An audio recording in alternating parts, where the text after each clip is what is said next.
I didn't know my marriage was already over the moment my husband slid the papers across the marble kitchen island. My hands were shaking as I signed, and I had no idea that in less than 30 seconds, everything my family fought for would be gone. Stick with me. My name is Maribel Knox, and 3 years ago, I believed I had a safe, settled life. I trusted my husband. I trusted the home we shared. I trusted the future we talked about late at night like it was already promised. The penthouse overlooking Lake Michigan wasn't just a luxury. It was mine. I bought it before I ever met Calvin. My grandmother, Evelyn Knox, cleaned offices and hotel rooms her whole life, so I would never have to depend on anyone for security. She made sure everything was documented and protected. She used to say, "Always keep your name on what keeps you safe." My father added to that safety before cancer took him. He set up a small trust, nothing flashy, just something solid. It was his way of making sure I'd be okay when he was gone. Then I married Calvin Rourke. Calvin had a calm, steady voice. He always sounded sure, like doubt was something only careless people felt. He worked in investment consulting, though he never explained much. When he said his firm was restructuring and needed assets temporarily moved under his name to avoid liability issues, I felt embarrassed for not understanding. I didn't want to look ignorant. I didn't want to slow him down. He took me to his lawyer, Dennis Hale. The office smelled like polish and old money. Dennis barely looked at me as he said it was standard paperwork. Normal. Routine. Calvin squeezed my knee under the table, a quiet warning to cooperate. I hesitated for a second. Calvin leaned close and whispered, "Don't make this harder than it has to be, Mari." So I signed. After that, things changed fast. The penthouse was no longer legally mine. My grandmother's jewelry was moved for appraisal. My access to accounts was restricted. Calvin stopped asking my opinion and started giving instructions. When I questioned him, he smiled like I was slow, like I should be grateful he was handling things. Then one afternoon, my phone rang. It was Dennis Hale. He asked me to come alone. His voice wasn't calm anymore. He said, "Maribel, I need to tell you something, and you're not going to like it. When I think about how I ended up here, I always go back to the day I met Calvin. He wasn't loud or flashy. He didn't try to impress me with big words or big promises. He listened. He nodded. He asked questions that made me feel seen. After years of handling life on my own, that felt like relief. Calvin made himself feel safe. He talked about stability, planning, and being careful. He said emotions were important, but logic mattered more. I admired that. I told myself he balanced me out. When I worried about things, he would smile and say, "I've already thought it through." And I believed him. Looking back, there were signs I ignored. He never liked talking about exact numbers. If I asked about his income or investments, he'd give general answers and change the subject. He framed it as privacy, not secrecy. I didn't want to push. I didn't want to seem distrustful. He also had a way of correcting me that sounded gentle but wasn't. If I disagreed, he'd laugh softly and explain why I was overthinking. If I made a decision without him, he'd remind me how risky that was. Slowly, I started checking with him before I did anything important. I told myself that was what partnership looked like. Calvin liked to present himself as the smarter one, the planner, the adult in the room. When we talked to friends or family, he'd answer financial questions for both of us. If I spoke up, he'd squeeze my hand and finish my sentence. People thought it was sweet. I felt small, but I couldn't explain why. Over time, my world got quieter. I stopped sharing details with my friends because Calvin said they wouldn't understand. He said they were emotional, not practical. He encouraged me to rely on him instead. I thought that meant closeness. I didn't see it was distance. By the time the papers showed up, I had already been trained to trust his judgment over my own. I had learned to doubt myself first. That's why the betrayal hurt so deeply. It didn't just take my home or my money. It broke the version of my marriage I believed in. Sitting alone in that penthouse, I realized something painful. I wasn't just losing assets. I was losing the illusion that I had a partner. I had been slowly isolated, and I hadn't noticed until there was no one left to ask if this was normal. I noticed the jewelry was missing on a quiet Sunday morning. I wasn't even looking for it. I just wanted to hold something that reminded me of my grandmother. The cedar chest in the guest room had always been where she kept everything. When I opened it, the space felt wrong. Too empty. The velvet trays were gone. The small envelopes with handwritten notes were gone too. My chest tightened. I checked again, slower this time, as if the items might appear if I looked carefully enough. They didn't. Those pieces weren't just jewelry. Each ring and necklace came with a story. My grandmother wore them through years of hard work and sacrifice. She told me who owned them before her, and who they were meant to protect after her. They were history, not decoration. I went to Calvin right away. I tried to keep my voice calm. I asked him if he knew where the jewelry was. He didn't look up from his phone at first. When he did, his face showed annoyance, not concern. He said they were moved for appraisal, just like the paperwork said. He told me I was overreacting. That hurt more than the answer. I expected reassurance. I expected him to explain. Instead, he made me feel foolish for asking. When I asked where the documents were to, the ones my grandmother kept with the jewelry, his tone changed. He sounded sharp. He said everything was handled, and I didn't need to track every detail. I tried to explain why it mattered to me. I told him those things were family history. He sighed and said history doesn't pay bills. That was the first time I felt something shift inside me. This wasn't about money to me. It was about respect. About promises made to people who weren't here anymore. Later that night, I checked the safe where we kept important papers. The folder with my grandmother's notes was gone. So was a copy of the trust summary my father had left me. I felt cold all over. Temporary things don't disappear without a trail. When I brought it up again, Calvin's irritation turned into warning. He told me not to ask anyone else about it. Not a banker. Not a friend. Not a lawyer. He said I'd embarrass him and make us look unstable. That was the moment I realized something was wrong. Not delayed. Not complicated. Wrong. The things that defined my family were gone, and the man who promised to protect them was telling me to stay quiet. Dennis Hale called me early in the morning. His voice was tight, nothing like the calm tone he used in his office. He asked me to come in alone and said it was urgent. He didn't explain why. That alone made my stomach drop. When I arrived, he didn't offer coffee. He closed the door and sat across from me like he was afraid someone might hear. For a moment, he just stared at the papers in front of him. Then he said my name slowly, like he was choosing his words carefully. He told me there were problems with what I signed. Not small ones. Serious ones. Dennis explained that several documents listed my consent in ways that weren't true. Some sections claimed I fully understood the risk and agreed without pressure. He said that wasn't what he saw that day. He reminded me that I hesitated, that I asked questions that Calvin answered for me. None of that was reflected in the paperwork. Then he said something that made my hands go cold. He told me Calvin had contacted him before that meeting and framed everything as a done deal. Calvin said I was emotional, overwhelmed, and needed things simplified. Dennis admitted he trusted Calvin's version more than he should have. He leaned back and rubbed his face. He said Calvin pushed hard. Too hard. He pressured him to move quickly, to skip explanations, to avoid putting certain things in writing. Dennis said that crossed lines. Legal ones.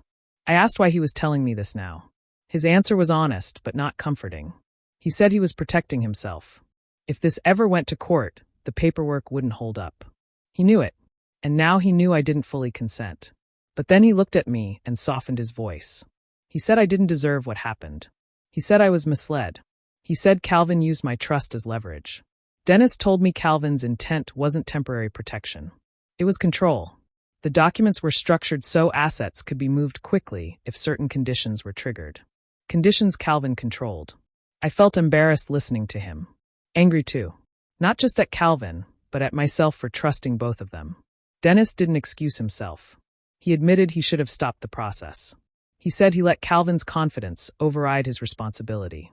Before I left, Dennis told me one last thing. If I chose to fight this, he would tell the truth. Not because he was noble, but because it was the right thing to do now. That was the moment I understood this wasn't a misunderstanding. It was a plan, and I had been placed right in the middle of it. I asked Dennis to explain everything from the beginning, even the parts he thought would hurt. I needed the truth, not comfort. He took a deep breath and told me Calvin was drowning in debt long before we ever got married. Not one bad decision, but many. Risky loans. Failed deals. Promises he couldn't keep. All hidden behind confidence and charm. Calvin never told me any of it. Not once. While we were planning our wedding, he was already negotiating with lenders. Dennis showed me timelines and dates. The numbers didn't lie. The debt kept growing, and so did the pressure. Calvin needed something solid to hold it back. That something was me. The penthouse wasn't moved for safety. It was used as collateral. If Calvin missed payments, the property could be taken without warning. Dennis explained it calmly, but my head was spinning. That home was my anchor, my proof that I had built something on my own. And it had been placed on the line without my real consent. Then came the heirlooms. Dennis told me some had already been evaluated for sale. Others were marked for fast liquidation if cash was needed. The idea that my grandmother's jewelry could be sold to patch over Calvin's failures made my chest ache. Those pieces survived decades of struggle. They weren't meant to disappear in a quiet transaction. Nothing I owned was ever truly protected. Every asset was positioned as a backup plan. A safety net for Calvin, not for us. The words he used with me sounded caring, but the actions behind them were cold and calculated. The worst part was realizing how early this all started. Dennis said the planning dated back before our engagement. Calvin didn't marry me by accident. He married into stability, into assets that could keep his life from collapsing. I replayed old memories in my head. The way he rushed certain decisions. The way he pushed for joint planning right after proposing. At the time, I thought it was love and excitement. Now I saw strategy. Sitting there, I felt a mix of anger and grief. Not just for what I might lose, but for the future I thought we were building. I wasn't a partner. I was a solution to a problem he never shared. By the time I left Dennis's office, the picture was clear. This wasn't about temporary protection. It was sacrifice. Mine. And it had been decided long before I ever walked down the aisle. After I learned the truth, I didn't confront Calvin. Not right away. I knew anger would only help him hide better. So I did the hardest thing I've ever done. I pretended I knew nothing. I went back home and acted the same. I nodded when he talked. I agreed when he explained things slowly, like I was still confused. I stopped asking questions. I thanked him for handling everything. Each word tasted bitter, but I swallowed it. Calvin relaxed. I could see it in the way he moved around the penthouse. He became careless. He left papers on his desk. He took calls in the next room without closing the door. His tone shifted from cautious to proud. He thought he had won. I listened more than I spoke. I memorized dates, names, and amounts. When he mentioned payments or deadlines, I stored them in my head. When documents appeared, I copied them quietly. I didn't rush. I didn't react. I learned patience the way people learn survival. During the day, I played the role he expected. The calm wife. The trusting one. At night, it was harder. Sharing a bed with him felt like lying beside a stranger. Sometimes he'd reach for me, and I'd freeze before forcing myself to relax. I hated that part the most. The way betrayal lived in the same space as routine. There were moments I wanted to scream. Moments I wanted to throw the truth in his face and watch him panic. But I reminded myself that power came from timing. And timing required silence. Calvin started underestimating me completely. He joked about how emotional people made bad decisions. He said I was lucky to have him. Each comment confirmed what Dennis warned me about. Calvin didn't see me as a person anymore. He saw me as something managed. I kept records of everything. Bank notices. Emails. Small slips in his stories. I learned which words he used when he was lying. I learned how confident he sounded when he thought no one was checking. The emotional cost was heavy. I smiled when I wanted to cry. I touched his hand when my skin crawled. I reminded myself that this was temporary, that every quiet moment was building something stronger. By the time Calvin grew truly arrogant, I was ready. He believed I was still lost, still dependent, still unaware. What he didn't know was that every day I stayed silent, I was taking something back. Control. After weeks of watching Calvin grow careless, Dennis called me into his office again. This time, he had a plan. He told me we could turn the law back on him, quietly, using the same papers he thought protected him. For the first time in months, I felt a small spark of hope. Dennis showed me the holes in the contracts, the sections where my consent was misrepresented. Every signature, every clause Calvin thought he controlled could be challenged. He explained how Calvin had used pressure and false explanations to get me to sign. That was coercion. That was misrepresentation. That was fraud. And it was all documented in black and white. We started gathering evidence methodically. Emails where Calvin dismissed my questions. Notes where he instructed Dennis on how to handle me. Copies of account transfers he hadn't fully disclosed. Each piece of paper added weight to my side. I realized that everything he had done to trap me could now be used to trap him. I went home that night feeling different. I could sleep without the panic that had shadowed me for months. I still had to share the same space with him, still had to play the quiet, compliant wife. But now I had power. Quiet, careful power. And that felt like a lifeline. Over the next few weeks, Dennis and I worked together. We set small, legal traps, preparing for a moment when Calvin's own arrogance would make him slip. Every move had to be careful. No yelling, no dramatic confrontations. Just patient, strategic action. It was strange to feel revenge as a kind of calm calculation, but it gave me clarity. Meanwhile, Calvin grew bolder. He boasted about deals, left signed documents lying around, bragged about his control. He didn't notice me taking notes, keeping copies, or recording inconsistencies. He thought he was untouchable. And in a way, he was. Until he wasn't. I began to feel something I hadn't felt in a long time. Control.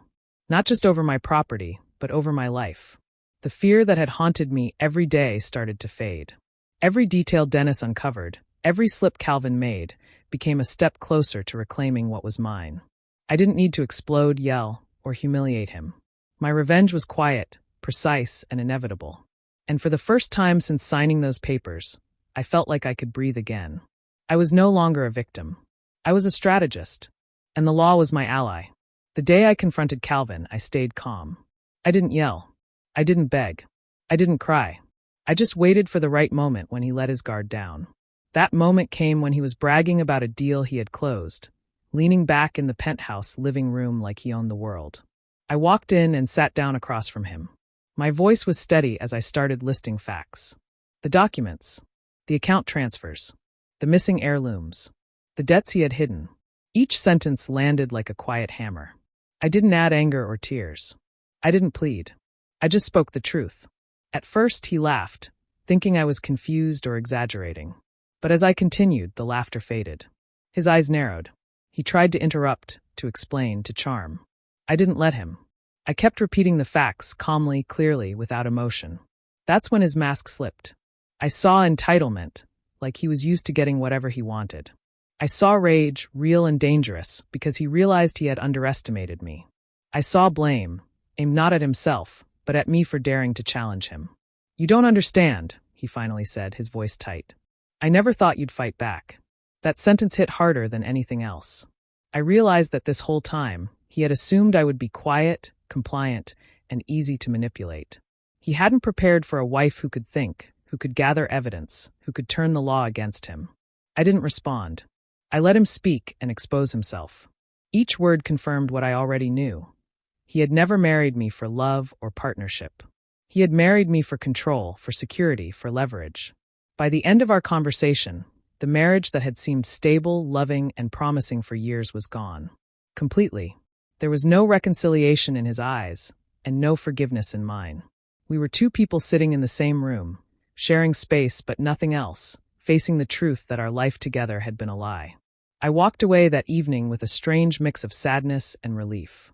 Sadness for what I had lost emotionally, and relief that I finally saw him as he truly was. There was no shouting, no dramatic showdown, but in that calm confrontation, everything broke. My trust, my marriage, his sense of invincibility, everything. The day the court finally acted, I felt a mix of nerves and relief. After months of careful planning, patience, and gathering evidence, the legal process was finally catching up with Calvin. I arrived early, dressed simply, and tried to keep my emotions in check. This wasn't about drama. It was about truth. The judge read through the evidence calmly. The assets Calvin had moved without my consent were frozen immediately. Every transfer, every account, every document that he had used to manipulate me was reviewed and reversed. The penthouse, my father's trust accounts, and even some of the heirlooms that hadn't yet been sold were returned to me. I felt a weight lift off my chest, but I didn't smile. This wasn't about celebration. It was about justice. Calvin sat at the other side of the courtroom, trying to compose himself. But the confident, untouchable image he had carried for so long began to crumble. His colleagues and business partners, many of whom were in the room, exchanged quiet glances. Whispers started spreading through the courtroom. The man who had seemed so secure was now exposed. His professional credibility, carefully built over years, had taken a huge hit. People would remember this case. People would question him. Dennis Hale testified, laying out the facts of coercion and misrepresentation with clear, calm authority. He didn't try to make Calvin look worse than he was. He just told the truth. Every document, every timeline, every coerced signature was presented. Calvin tried to argue, but the evidence was undeniable. No charm, no excuses, no manipulation could undo what the court had seen. Watching from my seat, I felt a strange sense of empowerment. I had regained control over my life, not through anger or revenge, but through strategy and patience. The penthouse was mine again. The heirlooms, though some had been lost, were partially restored. More than that, the truth had been made public in a dignified way. No shouting, no scandalous headlines, just clarity. Calvin left the courtroom that day, quiet and defeated. I walked out with calm confidence, knowing that the legal system had sided with honesty and fairness. I didn't need to gloat or make a scene. I had my life back, my assets returned, and my peace of mind intact. The court had not only taken power away from him, but had restored it to me, quietly and fully. The divorce papers finally arrived. Signed, stamped, and final. It was over. Calvin and I were no longer tied together by promises, by property, or by lies. I held the papers in my hands, feeling a strange mix of relief and exhaustion. Months of patience, strategy, and quiet determination had led to this moment, and for the first time in a long time, I felt free. The penthouse was mine again. Every document, every account, every piece of property that had been manipulated or hidden was back under my control. But more than that, I had reclaimed something deeper, my autonomy. The power to make decisions for myself, without fear of manipulation, without having to hide or play along. That freedom was worth more than any material possession. I didn't feel the need to forgive him. Forgiveness wasn't part of this journey, and I didn't need it to move forward. Instead, I felt clarity. I understood the truth about who Calvin was and what he had done. That understanding was enough. I didn't have to speak to him again. I didn't have to explain myself. I didn't have to apologize. That realization brought its own quiet closure. Sitting in the penthouse one evening, I thought about what I had lost and what I had kept. I had my life, my name, and my dignity. The heirlooms that returned weren't just jewelry or papers. They were reminders of my family, of the legacy I came from. But even beyond those objects, I recognized something more important: boundaries. I had learned the value of setting limits, of protecting myself, and of recognizing when someone else's control could harm me. That knowledge was permanent, and it couldn't be taken away. I realized that legacy isn't measured in money or property. It's measured in how you carry yourself, the decisions you make, and the lessons you pass down. My grandmother's sacrifices had taught me strength, but my own experiences had taught me clarity, patience, and self-respect. I walked through the penthouse, touching surfaces that had once felt like traps. Now they felt like home. The sun was setting over Lake Michigan, painting everything in gold. I smiled faintly, not because life was perfect, but because I had survived. I had reclaimed my space, my history, and my peace. And for the first time in a long time, I was entirely, quietly, and undeniably myself. If you've ever felt pressured into signing documents or giving up control of your assets, take a moment to learn your rights. Always read contracts carefully, ask questions, and seek independent legal advice. Protecting your property and autonomy isn't just smart, it's essential for your long-term security and peace of mind.